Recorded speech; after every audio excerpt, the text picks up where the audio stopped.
Well, good morning. Today is January 27th, 2022, on my way into the day job.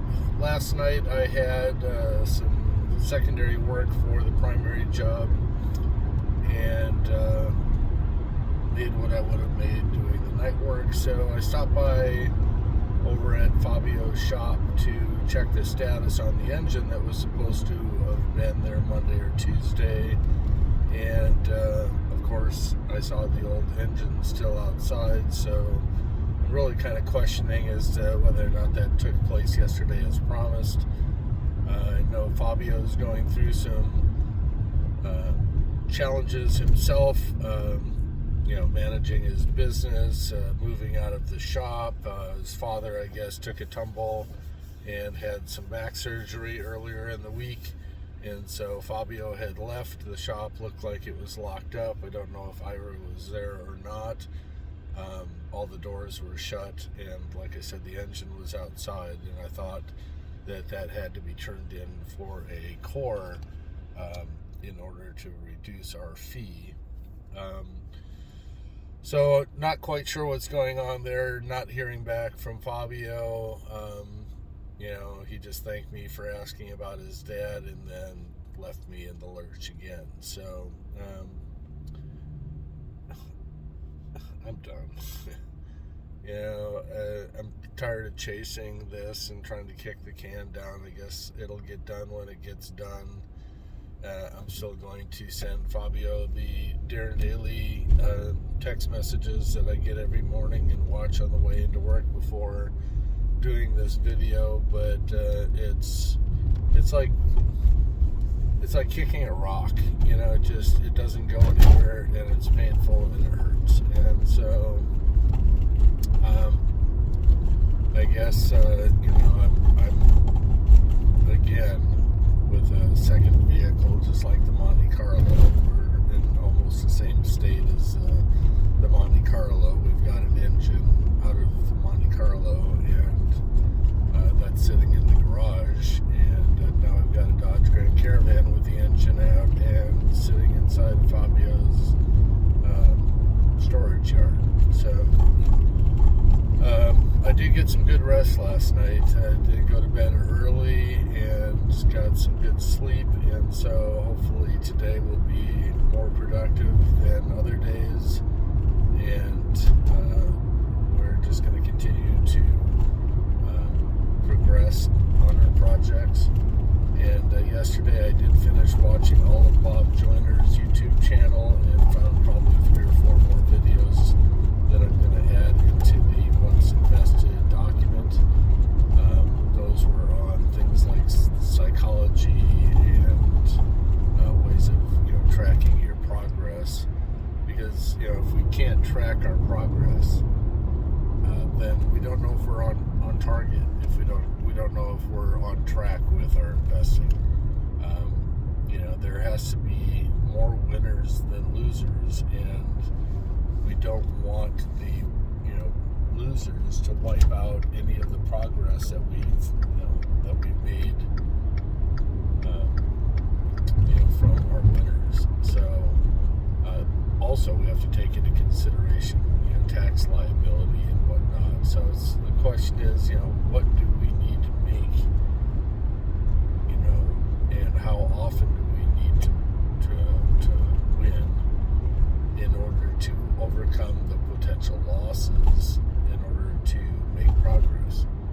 And there's a number there. It might be 18 winners to 2 losers. 18 at 1% would give us an 18% gainer, and 2 losers at 5% would reduce that 18 down to 8, and therefore, still giving us some profit. Because then we also have to pay capital gains tax on those winners as well. So the question is, what is the frequency of those trades? And is it really worth it? Are we really only going to be making 1% on those trades, or are we going to be making 10 or 20%? So just a lot of numbers floating around inside of my head, and regardless regardless, I'm going to keep forging ahead because I believe that this is the saving grace, for giving us a lifestyle that we want and allowing us to work into our elder years. So it's just a matter of how good can we get.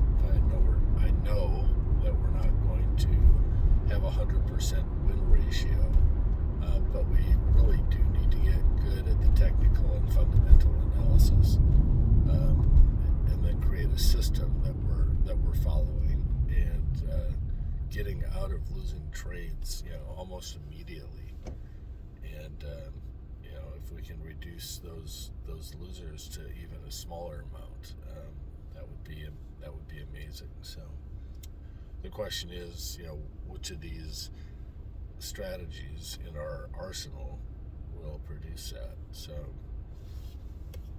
sorry, it's getting a little hot in here. It's only 39 degrees out right now, and so let's see, 43 degrees. It was 39 when I left the house. I'm in a different part of the valley right now, but it's nippy outside, and I guess that will drive me inside quickly from the car so that I can jump on these tasks. So again, we're talking about numbers, we're talking about production, we're talking about systems, we're talking about becoming an expert. All these are part of the treating the stock market like a business, and all these different things, all these facets need to be taken into consideration when we jump in with both feet. And so right now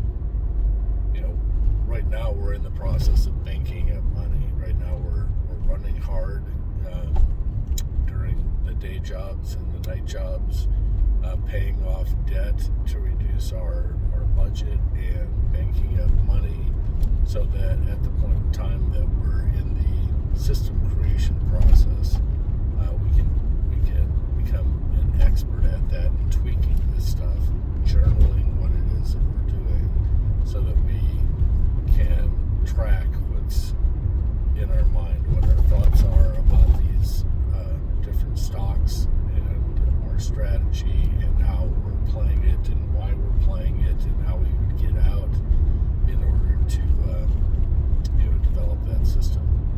So all this is part of the treating the stock market like a business, and the beauty is that as we're going through all this, yes, individuals that take on this once invested endeavor will need to go through the same process so that they can become an expert, but a lot of the information will already be memorialized, will already be written down, tracked, and you'll be able to go from where you're currently at into a running system and take over the helm and be able to go do this yourself. So, or hire somebody else to go do it, provided that it's making enough cash. So, I have watched some videos that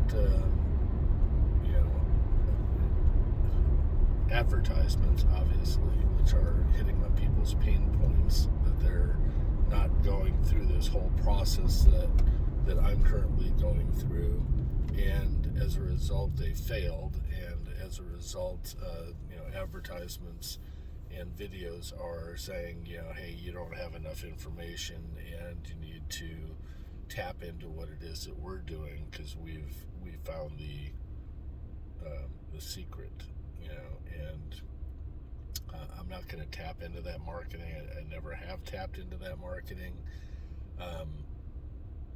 I'm more of the type of an individual that enjoys the process of saying, hey, this isn't working, what do we need to do, and let's go test it and come on up with our own solution, and look for little nuggets of information that other individuals share, and use that as a jumping point to help us in our solution. So I know that marketing likes to tap into that negative talk, if